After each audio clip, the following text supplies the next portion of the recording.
নমস্কার সকলকে, Mithu's kitchen official চ্যানেলে আপনাদের সকলকে স্বাগত জানাই।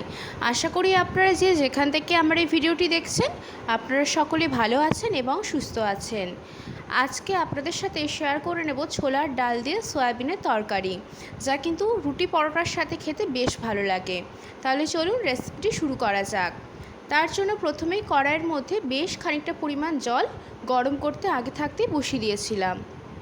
জলটা ভালো করে গরম হয়ে আসলে এর মধ্যে পরিমাণ মতো সয়াবিন দিয়েছি।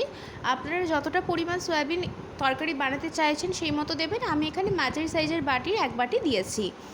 তারপরে পরিমাণ মতো নুন দিয়ে খুব ভালো করে একটু নাড়াচাড়া করে খানিকক্ষণ ফুটিয়ে নেব। অনেকেই রয়েছেন সয়াবিনটা জলের মধ্যে ভিজিয়ে রাখেন, তারপরে জলটাকে ভালো করে নিগড়ে নিয়ে সেটাকে তরকারি বা যে কোনো রেসিপি তৈরি করেন। তবে আমার মনে হয় যদি এইভাবে সয়াবিনটা জলের মধ্যে ফুটিয়ে নেওয়া যায়, তাতে করে সয়াবিনটা রান্না হয়ে যাবার পরও ভীষণ জুসি থাকে, সফট থাকে, খেতেও বেশ ভালো লাগে। সয়াবিনটা কিন্তু আমাদের মোটামুটি সেদ্ধ হয়ে গিয়েছে ভালো মতো, মিনিট 5 সময় লাগে, বেশি সময় লাগবে না।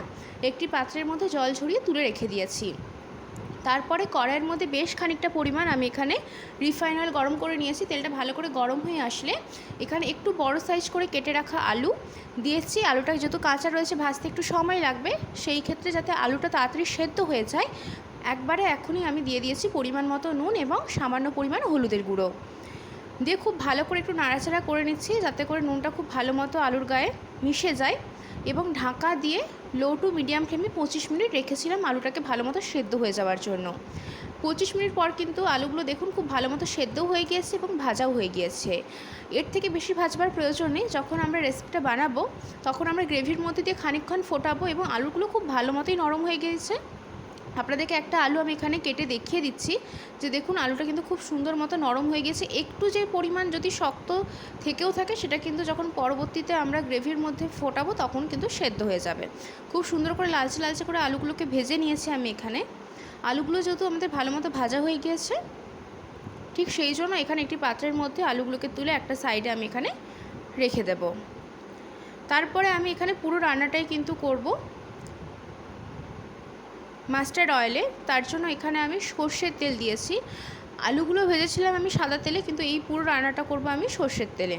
তেলটা খুব ভালো করে গরম করে নিয়েছি। তেলটা খুব ভালো করে গরম হয়ে আসলে এর মধ্যে দিয়েছি এলাচ, লবঙ্গ, দারচিনি। তারপরে দিয়েছি বেশ খানিকটা পরিমাণ থেতো করে রাখা রসুন।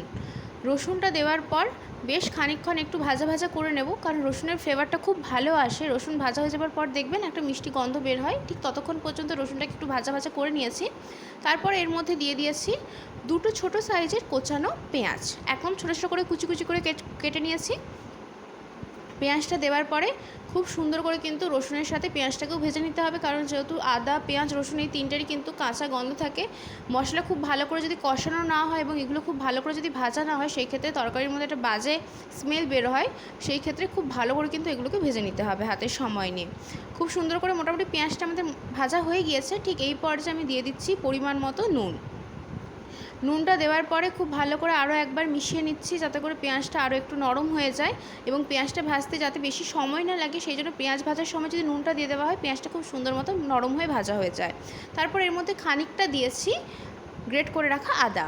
আদাটাকে খুব সুন্দর করে ভেজে নিতে হবে, যাতে করে আদারও যে কাঁচা গন্ধটা রয়েছে সেটা যাতে চলে যায়। আদা ভাজতে খুব একটা সময় লাগে না, সেই জন্য পেঁয়াজটা দেওয়ার অনেকক্ষণ পরে কিন্তু আমি এখানে আদাটা দিয়েছি। পেঁয়াজটাকে খুব ভালো করে ভেজে নেওয়ার পরে তারপরে আদাটা এখানে দিয়েছি আমি। খুব ভালো করে উপকরণগুলো মিশিয়ে নিয়েছি। তারপর এর মধ্যে দিয়েছি একটা ছোট্ট সাইজের পেঁয়াজ পেস্ট করে রেখেছি। যেহেতু আমি 2টো মাঝারি সাইজের পেঁয়াজ কুচি করে দিয়েছি, সেই জন্য পেঁয়াজের পেস্টটা আমি একদম ছোট সাইজের একটা পেঁয়াজ দিয়েছি। আপনার তরকারিটা যতটা পরিমাণে বানাবেন সেই মতো কিন্তু এখানে মশলাগুলো ব্যবহার করবেন। খুব সুন্দর করে পেঁয়াজ বাটাটা দেওয়ার পরে ভালো করে মশলার সাথে কষিয়ে নিয়েছি। তারপর এর মধ্যে দিয়েছি একটা মাঝারি সাইজের ছোটো ছোটো করে কুচি করে রাখা টমেটো।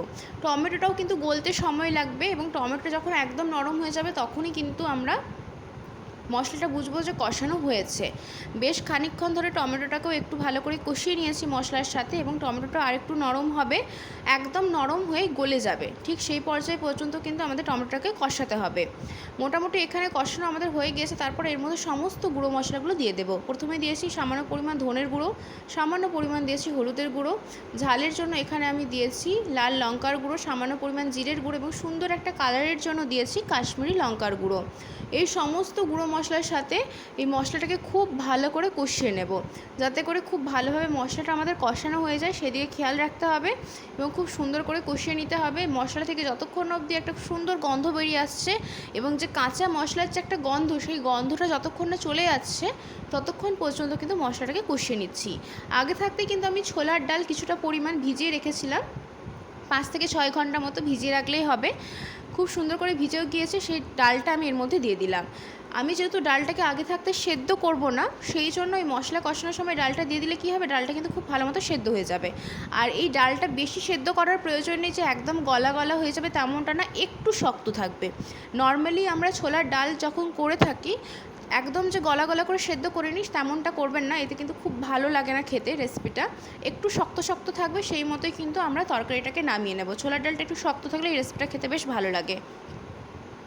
খুব ভালো করে প্রায় 7 থেকে 8 মিনিট হাতে সময় নিয়ে ছোলার ডালটা দেওয়ার পরে আমি এখানে মশলার সাথে ছোলার ডালটাকে কষিয়ে নিয়েছি লো টু মিডিয়াম ফ্লেমে। তারপরে আমি এখানে এর মধ্যে যেহেতু আমাদের সমস্ত কিছু কষানো হয়ে গিয়েছে, আমরা যে সেদ্ধ করে রেখেছিলাম গরম জলের মধ্যে সয়াবিনটাকে, সেটা কিন্তু দিয়ে দিলাম। দিয়ে দেওয়ার পরে খুব ভালো করে মশলার সাথে কষাতে হবে। যত বেশি সময় ধরে কষানো হবে ততই কিন্তু রেসিপির টেস্ট বেড়ে যায়, এটা যে কোনো রেসিপির ক্ষেত্রেই। আর আমি বলবো এই রেসিপিটা অনেকেই অনেক রকমভাবে বানিয়েছেন, তবে যদি সয়াবিনটাকে জলে ভিজিয়ে বানিয়ে থাকেন সেই ক্ষেত্রে আমি বলবো আর একবার সয়াবিনটাকে যদি জলের মধ্যে ফুটিয়ে আমি যেইভাবে বানালাম সেইভাবে একবার বানিয়ে দেখবেন, তাতে কিন্তু টেস্টটা অনেকটা চেঞ্জ হয়। কারণ সয়াবিনটা জলের মধ্যে ফুটিয়ে নিলে ভীষণ জুসি এবং সফট হয়, খেতেও ভালো লাগে। অবশ্যই করে একবার বানিয়ে দেখতে পারেন, আশা করব আপনাদের ভীষণ ভালো লাগবে। মিনিট 5 হাতে সময় নিয়ে আমি খুব ভালো করে কিন্তু সয়াবিনের সাথে মশলাটাকে ভালো করে কষিয়ে নিয়েছি। প্রথমে কিন্তু জল দিয়ে দেবেন না, যত ভালো করে কষানো হবে ততই কিন্তু টেস্টটা খুব ভালো আসে। ভালো করে কষিয়ে নেবার পরে এর মধ্যে আমরা এখন দিয়ে দেব আগে থাকতে ভেজে রাখা নুন হলুদ দিয়ে আলুগুলো যেহেতু খুব ভালো মতো ভাজা হয়ে গেছিলো, সেই জন্য আলুগুলো দিয়ে আমি কষালাম না। অবশ্যই কষাবো, কম সময়ের জন্য কষাবো, কিন্তু সয়াবিনটা যেহেতু একদমই সেদ্ধ করা ছিল সেই জন্য সয়াবিনটা দিয়ে একটু বেশিক্ষণ কষিয়েছি, যাতে করে ফ্লেভারটা মশলার সমস্তটা সয়াবিনের মধ্যে ঢোকে। খুব সুন্দর করে কিন্তু আলুগুলো একদমই নরম, বেশি নাড়াচাড়া করার প্রয়োজন নেই, খুব ভালো মতো সেদ্ধ হয়ে গিয়েছে আলুগুলো। মিনিট 5 একটু ভালো করে নাড়াচাড়া করে নিয়েছি আলুগুলোকে সয়াবিনের সাথে এবং সমস্ত মশলার সাথে। এরপরে আমরা এর মধ্যে দিয়ে দেব পরিমাণ মতো জল। এই রেসিপিটা কিন্তু একটু গা মাখো মাখো হয়, সেমি গ্রেভি টাইপ হয়, খুব বেশি জল ব্যবহার করবেন না। একদম পাতলা যে ঝোলটা হয় সেটা কিন্তু একদম খেতে ভালো লাগে না এই রেসিপিতে। আর এই রেসিপিতে অল্প পরিমাণে জল দেবেন, যতটা পরিমাণে জল দেবেন সেটা কিন্তু ঠান্ডা হয়ে যাওয়ার পর সয়াবিন কিন্তু অনেকটা পরিমাণে টেনে নেবে, সেই জন্য জলের পরিমাণটা আপনারা কম বেশি কতটা কি রাখবেন আপনাদের পছন্দ মতো দিতে পারেন। আমি এখানে একদমই অল্প পরিমাণ জল দিয়েছি, দেওয়ার পরে খুব ভালো করে মিশিয়ে নেব এবং খানিকক্ষণ এটাকে সময় দেব যাতে একটু ফুটিয়ে নিলে কী হবে, সমস্ত কিছুর মধ্যে যে মশলাটা রয়েছে আলু এবং সয়াবিনের মধ্যে খুব ভালোভাবে ঢুকবে এবং খেতেও ভালো লাগবে। আমাদের কিন্তু এই সয়াবিনের রেসিপি একদমই রেডি হয়ে গিয়েছে। নামানোর আগে আর কিছুই না, খানিকটা পরিমাণ গরম মশলা গুঁড়ো এবং 1 চামচ গাওয়া ঘি দিয়ে ভালো মতো মিশিয়ে দিলেই কিন্তু আমাদের এই ছোলার ডাল দিয়ে সয়াবিনের রেসিপি একদম রেডি হয়ে যাবে। আজকের রেসিপি আপনাদের কেমন লাগলো অতি অবশ্যই করে কমেন্ট করে জানাবেন। যদি ভালো লেগে থাকে অবশ্যই করে আমার চ্যানেলটিকে সাবস্ক্রাইব করে দেবেন, লাইক শেয়ার কমেন্ট করতে ভুলবেন না। আর যদি এরকম নিত্য নতুন রেসিপি পেতে চান তাহলে অবশ্যই করে আমার চ্যানেলটিকে সাবস্ক্রাইব করে দিয়ে আমার চ্যানেলের পাশে থাকার অনুরোধ রইল। দেখুন আমি কিন্তু এখানে গরম মশলা গুঁড়ো এবং গাওয়া ঘি 1 চামচ দিয়ে দিয়েছি, খুব সুন্দর করে কিন্তু মিশিয়ে নেব। আর কিন্তু বেশি ফোটানোর দরকার নেই, 2 থেকে 3 মিনিট একটু নাড়াচাড়া করে নেব যাতে করে গরম মশলা গুঁড়োটা এবং গাওয়া ঘিটা খুব ভালো মতো মিশে যায়। তাহলে কিন্তু আমাদের এই ছোলার ডাল দিয়ে সয়াবিনের রেসিপি একেবারে রেডি হয়ে যাবে। দেখতে যত না লোভনীয় হয়েছে, খেতে কিন্তু ভীষণ লোভনীয় হয়েছিল, রুটি পরোটার সাথে খেতে ভীষণ ভালো লাগে। যারা বাড়িতে বানিয়েছেন তারা তো জানেন কতটা টেস্টি হয় খেতে। যারা এখনও পর্যন্ত ট্রাই করে দেখেনি ছোলার ডাল দিয়ে সয়াবিনের রেসিপি, তারা একবার হলেও আমার কথা শুনে বানিয়ে দেখুন, রেসিপিটি ভীষণ ভালো লাগে। ছোটো থেকে বড় সকলে খুব পছন্দ করবে। যারা সয়াবিন খেতে পছন্দ করে না তাদেরকেও বানিয়ে দিলে তারাও কিন্তু বেশ তৃপ্তি করে খাবে। ভাতের থেকেও কিন্তু এটা রুটি পরোটার সাথে লুচির সাথে ভীষণ ভালো যায়। বাড়িতে অবশ্যই করে একবার ট্রাই করে দেখতে পারেন, আশা করব আপনাদের খুবই ভালো লাগবে। আমি কিন্তু এখানে সয়াবিনের রেসিপিটা একদম সার্ভ করে দিচ্ছি যেহেতু রেডি হয়ে গিয়েছে। রেসিপি কেমন লাগলো কমেন্ট করে জানাতে কিন্তু একদমই ভুলবেন না।